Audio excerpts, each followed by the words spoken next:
Hi friends, welcome to Mahi drama world. ఈరోజు మనం I am not a robot అనే drama యొక్క ఎపిసోడ్ 3 అండ్ 4ని చూడబోతున్నాం. ఇప్పటి వరకు మీరు ఎపిసోడ్ 1, 2 చూడకుంటే ఇప్పుడే వెళ్ళి చూడండి. మనం లాస్ట్ సీన్లో హీరోని చూసి హీరోయిన్ ఓరి దేవుడా అని షాక్ అవ్వడం చూసాం. అప్పుడు సైంటిస్ట్ టీం అంతా జియా ఎందుకు అలా చేసావని అంటారు. మన హీరోయిన్ ఒక రోబో అని తనని చూసి అలాంటి ఎక్స్ప్రెషన్ ఎందుకు పెట్టిందో హీరోకి అర్థం కాదు. అయితే నేను ఇంటికి వచ్చానా అని అయ్యయ్యో నన్ను గుర్తుపడితే ఏం చేయాలని కన్ఫ్యూజ్ అయి చూస్తుంది. అప్పుడు మన హీరో సైంటిస్ట్కి కాల్ చేసి ఈ రోబో నన్ను చూసి ఓరి దేవుడా అని అరిచి తిట్టింది, అలా ఎందుకు చేస్తుంది అని సైంటిస్ట్ని అడిగితే ఒకవేళ తన ఫ్రెండ్ మోడ్లో ఉంది కావచ్చు, మీరు తనని ఆపరేషన్ మోడ్లోకి చేంజ్ చేయండి. ఏదైనా ఎర్రర్ వల్ల ఫ్రెండ్ మోడ్ ఆన్లోకి అయితే తన మెడ వెనకాల ఉన్న పవర్ బటన్ ఉంటుంది, దాన్ని ఆఫ్ చేసి ఆన్ చేయండి, అంతా సరిగ్గా పనిచేస్తుందని అంటాడు. హీరో రీస్టార్ట్ చేసి హాయ్ ఏజీ3 అని అంటాడు.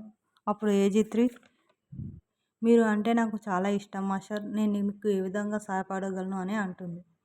అప్పుడు హీరో అంతా ఓకే బాగానే ఉంది కానీ ఆపరేషన్ మోడ్లో ఎర్రర్ ఉంది, నీకు ఒక -పాయింట్ అంటాడు. సైంటిస్ట్ అండ్ వాళ్ళ టీం అందరూ జియాని రోబో అని నమ్మాడు, ఇంకా అంతా మంచిగా జరుగుతుందని నవ్వుతారు. అప్పుడే కరెంట్ పోయి సిగ్నల్ కట్ అయిపోతుంది. హీరో వచ్చి నీ హార్డ్వేర్ని చెక్ చేస్తా అని కూర్చో, కుడికాలు ఎత్తు, ఎడమ చేతి కుడికాలు ఎత్తు, ఇప్పుడు కుడి చేయి ఎత్తు, ఎడమ చేయి ఎత్తు అని హీరోయిన్ని సతాయిస్తాడు. నువ్వు చాలా డిసప్పాయింట్మెంట్ చేస్తున్నావు, -2 పాయింట్స్. నెక్స్ట్ నీ గుర్తుపట్టే సామర్థ్యం ప్రాబ్లమ్ సాల్వింగ్ ఎబిలిటీని చెక్ చేస్తా అని ముందు ప్రాబ్లం సాల్వ్ చేయి. అక్కడ ఉన్న ఫ్రూట్స్ని మల్టిప్లై చేసి పాస్తాలో ఎన్ని ఇంగ్రీడియంట్స్ యూస్ చేస్తారో చెప్పు. అన్ని ఆన్సర్ డివైడెడ్ బై 3 చేస్తే ఏ ఆన్సర్ వస్తుందో దాని పాస్వర్డ్ అదే బాక్స్ ఓపెన్ చేసి అందులో ఏముందో చెప్పు అని అంటాడు.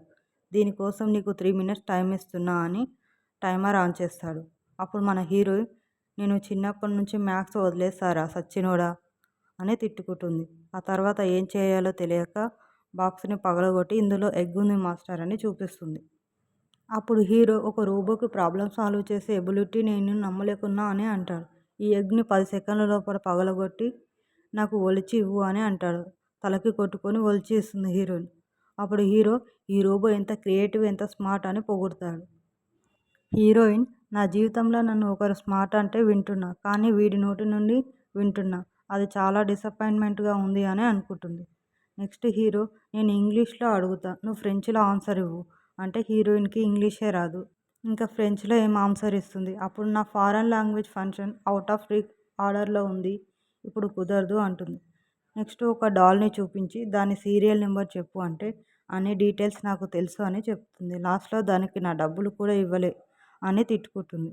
తర్వాత హీరో నాకు నీలో తేడాగా అనిపిస్తుంది. హీరోయిన్ దగ్గరికి వస్తూ నిన్నటికంటే నీ ఛాతీ ఈరోజు పెద్దగా ఉంది అని అంటాడు. బ్యాటరీ ఏమైనా ఉబ్బిపోయిందా, ఒకసారి ఓపెన్ చేద్దామని దగ్గరకు వస్తాడు. అప్పుడే పవర్ ఆన్ అవుతుంది. సైంటిస్ట్ వాళ్ళందరూ హ్యాపీ అవుతారు. మన హీరోయిన్ చూసి ఒరే సచ్చినోడా, నీ అందమైన ముఖం వెనక ఒక నక్క ముఖం దాచావు, సైకో రాజానికి రాజులా ఉన్నావు, నీ ఊర్రు ఎక్కడైనా పోయిందేమో చూసుకో, ఒక అమ్మాయిని నువ్వు బట్టలు లేకుండా చూడాలనుకుంటున్నావా, సచ్చినోడా నీలాంటి వాళ్ళని చంపేయాలని తిడితే హీరోకి ఏం అర్థం కాకుండా క్యూట్గా ఫేస్ పెట్టి సైంటిస్ట్ కాల్ చేసి నువ్వెందుకు ఈ రోబోకి చీప్ బ్యాటరీలు పెట్టావు అంటే సైంటిస్ట్ పక్కన ఉన్న అమ్మాయి ఒక పేపర్లో రాసి చూపిస్తుంది. అప్పుడు మన సైంటిస్ట్ దాని ఆపరేటింగ్ టైం పెంచడానికి అలా పెట్టాం, మీరు దాని బ్యాటరీలను టచ్ చేయకండి అని చెప్తాడు. ఈ రోబో మళ్ళీ ఫ్రెండ్ మోడ్లోకి వెళ్ళిపోయింది, దాన్ని మళ్ళీ ఆన్ చేయాలా అంటే సైంటిస్ట్ లేదు, దానికి ఆపరేషన్ మోడ్లోకి వెళ్ళు అని చెప్తే అదే చేంజ్ అవుతుంది అంటాడు. హీరోయిన్తో బూతులు మాట్లాడే వాళ్ళంటే నాకు నచ్చరు, కానీ ఒక రోబో తిడుతుంటే నా మూడ్ చాలా రిఫ్రెషింగ్గా ఉంది అని నవ్వుతాడు.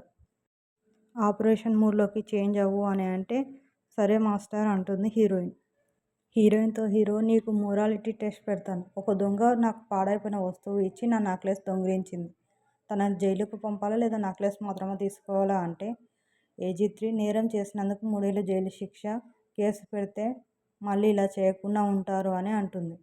అప్పుడు మన హీరోయిన్ లేదు మాస్టర్ తప్పు మీద అయి ఉండొచ్చు కదా అని అంటుంది. నువ్వు తన సైడ్ తీసుకుంటున్నావా అని నీకు -20 పాయింట్స్ అనే చెప్తాడు.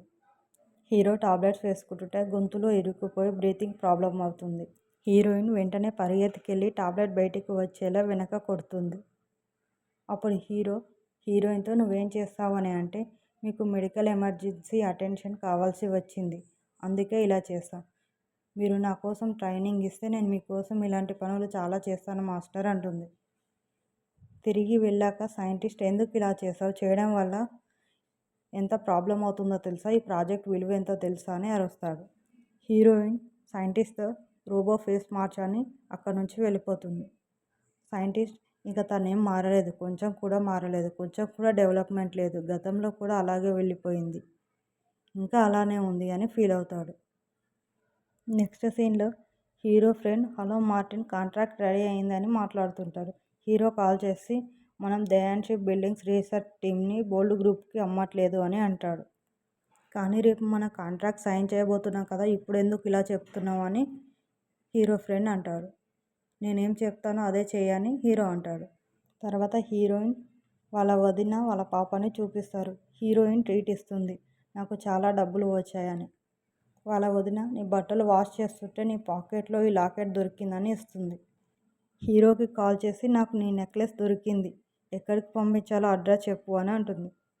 తర్వాత హీరో ఫుడ్ తింటుంటే AG3 ఒక రోబో నన్ను కాపాడిందా అని ఫీల్ అవుతాడు. ఎక్కడ చూసినా రోబో ఉన్నట్లే ఆలోచిస్తాడు. నెక్స్ట్ సైంటిస్ట్ టీం అంతా AG3 పార్ట్స్ జపాన్ నుండి రావడానికి ఒకరోజు పడుతుందన్నారు, మరి ఆఫ్రికాకు ఎందుకు వెళ్ళావు అని చూస్తే అడ్రస్ తప్పు వల్ల వెళ్ళాయి, ఇంకా 5 రోజులు పడుతుంది మన వద్దకు రావడానికనే అంటారు. హీరో సైంటిస్ట్కి కాల్ చేసి రోబో నా అంచనాలన్నీ దాటేసింది, ఒక నెల రోజులు నా వద్దనే ఉంచుకొని నేను దానికి ట్రైనింగ్ ఇవ్వాలనుకుంటున్నాను అంటాడు. అప్పుడు సైంటిస్ట్ లేదు, మేము ఇక్కడ ప్లేస్ ఖాళీ చేస్తున్నాం, కొత్త ప్లేస్ షిఫ్ట్ అవ్వడానికి మాకు టైం పడుతుంది, దాన్ని నేను తీసుకొస్తాను అంటే లేదు, దానికి రోజు ఛార్జింగ్ పెట్టాలి, అది కుదరదు, ఒక వారం తర్వాత పంపిస్తానని సైంటిస్ట్ అంటాడు. తర్వాత హీరోని అన్నయ్య లాయర్ను చూపిస్తారు. వాళ్ళలో కలిసిపోయినట్లు ఉండి అంత ఇన్ఫర్మేషన్ని హీరోకి చెప్తూ ఉంటాడు.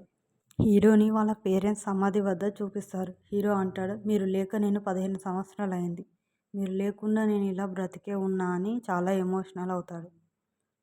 అప్పుడు హీరో వాళ్ళ అంకుల్ వచ్చి నేను కూడా వాళ్ళని చూడడానికి వచ్చా, యూచియల్ చాలా కష్టపడుతున్నాడు, కానీ నీలా ఎప్పటికీ కాలేడు, తను నీ ఫ్రెండ్ CEO అయ్యాక చాలా కష్టపడుతున్నాడు, నువ్వు తన ఫ్రెండ్గా తనకి సపోర్ట్ చేయగలవా అని అంటాడు. అప్పుడు హీరో అంత అవసరం లేదనుకుంటా చైర్మన్ అని అక్కడి నుంచి వెళ్ళిపోతాడు. నెక్స్ట్ సీన్లో హీరోయిన్ తన ఫ్రెండ్తో ల్యాంప్స్ని చూపిస్తూ హీరోయిన్కి కాల్ వస్తుంది. అప్పుడు హీరోయిన్ మాట్లాడాక చాలా సాడ్ అవుతుంది.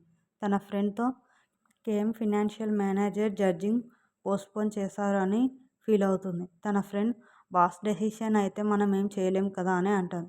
అప్పుడు హీరోయిన్ మనం బాస్ డెసిషన్ని చేంజ్ చేస్తే సరిపోతుంది, బాగా రిక్వెస్ట్ చేస్తూ ఒక లెటర్ రాస్తా అని అంటుంది. తర్వాత హీరో అడ్రస్ తెలుసుకొని హీరో ఇంటికి వెళ్తారు. ఇంతకుముందే హీరోయిన్ హీరో ఇంటికి వెళ్ళింది, కానీ తన వ్యాన్ లోపల బాక్స్లో ఉండటం వల్ల తనకి తెలియలే. అక్కడికి వెళ్ళి వెయిట్ చేస్తూ ఉంటారు. కొంచెం అయ్యాక కార్లో హీరోని చూసి దాక్కుంటుంది.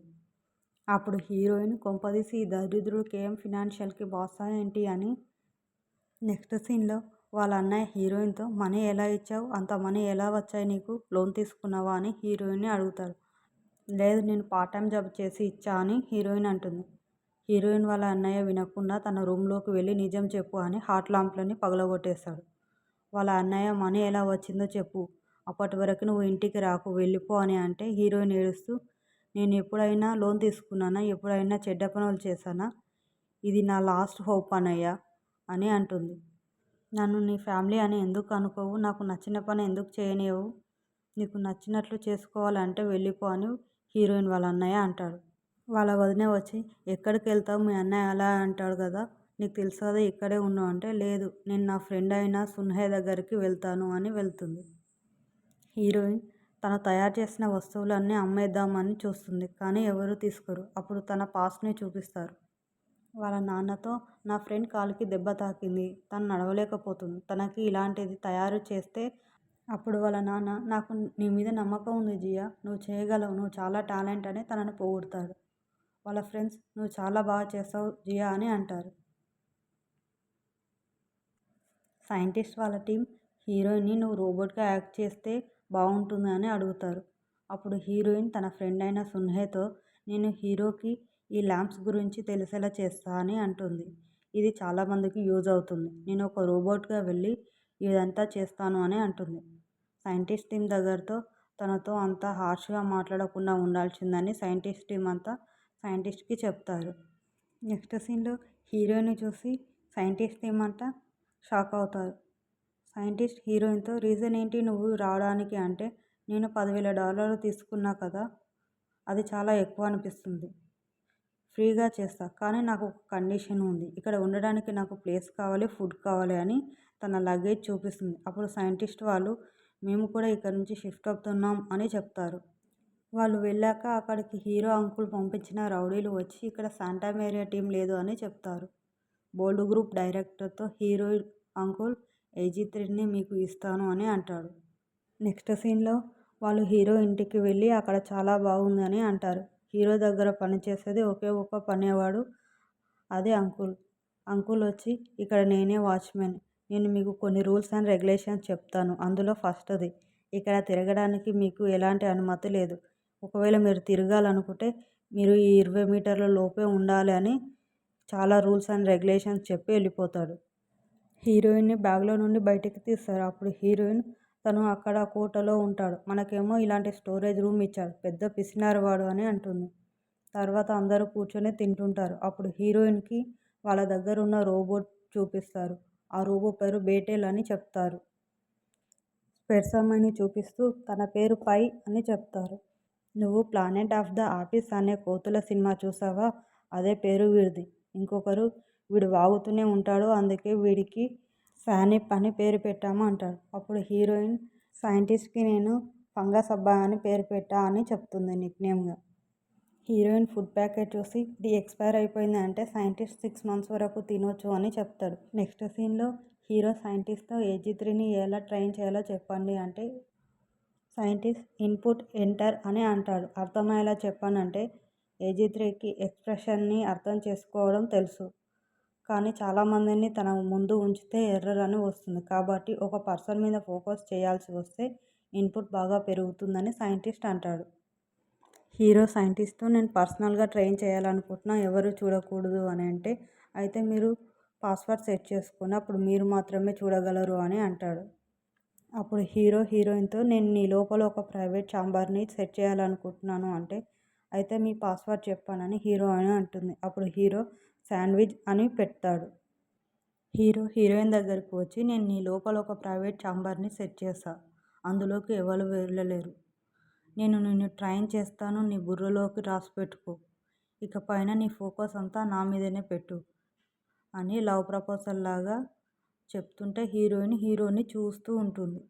తర్వాత ఏం జరిగిందో తెలుసుకోవాలనుకుంటే నెక్స్ట్ ఎపిసోడ్ కోసం వెయిట్ చేయండి. అంతవరకు లైక్ చేయండి, షేర్ చేయండి, సబ్స్క్రైబ్ చేయడం మాత్రం మర్చిపోకండి. Thanks for watching.